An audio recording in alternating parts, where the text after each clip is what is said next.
السلام عليكم ورحمة الله وبركاته، ازيكم يا شباب؟ عاملين ايه؟ اتمنى تكونوا بخير. هنتعرف مع بعض على موعد مباراة ريال مدريد ضد ريال بيتيس في الجولة 38 الدوري الأسباني موسم 2023 2024. موعد المباراة يكون يوم السبت الموافق 25/5/2024 توقيت المباراة، الساعة 10 مساء بتوقيت القاهرة. قناة الناقلة والمعلق قناة بين سبورت 3، تعليق المعلق أحمد البلوشي.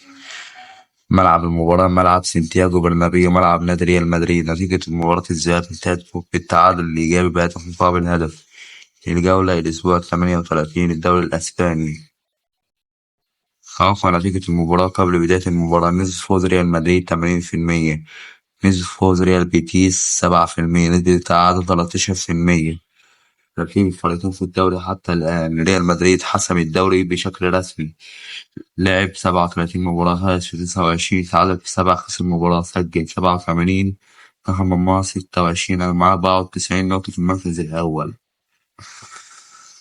ريال بيتيس في المركز السابع، لعب 37 مباراة، فاز 14، تعادل 14، خسر 9، سجل 48، رقم مرمى 45، معاه 56 هدف في المركز السابع. لعب كان كل اللي خش في 90 مباراة ريال مدريد وريال بيتيس. في نهاية الفيديو لا تنسوا الاشتراك بالقناة مع عليكم الاستمرار في تقديم المزيد بإذن الله تعالى.